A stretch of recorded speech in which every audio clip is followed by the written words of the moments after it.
video, we will learn why decentralization is critical to good governance. First, what is the essence of decentralization? Decentralization rests on the premise that each level of the government, namely the union, states and local governments, have their very own comparative advantage in doing certain tasks. Therefore, in operative terms, decentralization is largely about allocating those tasks to each level of government that has the greatest comparative advantage of performing those allocated tasks, given their vantage position, including their capacities and the resources, both financial and non-financial, to which they have access. Now let us dive deeper into this through the example of education. Imagine you are the education minister of the country and you are driven by a strong political consensus that every child should get access to good quality education. So, you design a national policy which sets out the vision that every child between 6 to 14 years of age must go to school and actually learn. This means that there must be enough capacity in terms of school infrastructure and teaching instructors to teach all these children and ensure that they learn. How are you going to ensure children across 29 states, 640 districts and 638,596 villages benefit from your policy? Do you think you can do everything at the central level? It is obvious, no. But let's find out why. We need to 1. Figure out what needs to be done, 2. Who is going to do it, and 3. Where the money is going to come from. Broadly, these are the tasks at hand. 1. Setting standards. For example, setting a broadly uniform syllabus across the country and determining the required standards for teachers, school infrastructure and so on. 2. Planning, such as determining the number of schools required, the design of each school building with all facilities, the locations of schools, the sequence of their construction and so on. 3. Asset creation, such as the construction of schools, playgrounds and compound walls, the procurement of teaching material, textbook, uniforms and so on. 4.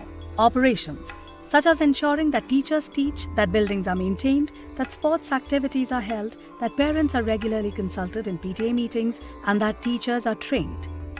Operations would also include matters ancillary to, but which are very important activities in the context of schools, such as the provision of midday meals, undertaken health checks and so on. 5. Finally, the monitoring and evaluation activities such as the conduct of examinations, evaluation of teachers, monitoring of attendance, checking learning levels of children and so on, with a view to understand the constraints and bottlenecks and addressing them through corrective action. Let's look at each of these tasks one by one in relation to the levels of government. 1. Designing the syllabus and the textbook are best done at the center and state levels. Why? Because A. You want to ensure that all schools adhere to the same standards when it comes to the teaching of universally applicable knowledge and skills such as mathematics, science and linked languages. B. With respect to local languages, local history and setting the standard of instruction, states can take on the responsibility in order to account for local variations and local preferences. And C. It is cheaper to produce in bulk, taking advantage of economies of scale. Who decides the location of schools and their design? This will require a better understanding of local realities, topography, climate, land use pattern, habitation pattern and so on.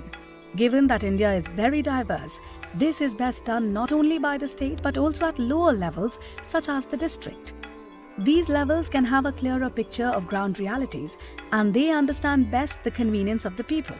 They know which language of instruction would work best. For instance, only the district level in Rajasthan understands the best location for schools in that district, not those who are at the union level. So while the union may envision and plan for a certain number of schools overall depending upon the standard of how many children can be in a class, to ensure better access, the actual planning of where the schools are to be constructed is best done by the state or the district and block levels.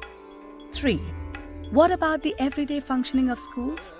Regular supply of books, monitoring of attendance of teachers, delivery of midday meals, repair and maintenance, and the general monitoring and evaluation of schools? This is best done at the district or even at the block or taluk or gram panchayat levels, right?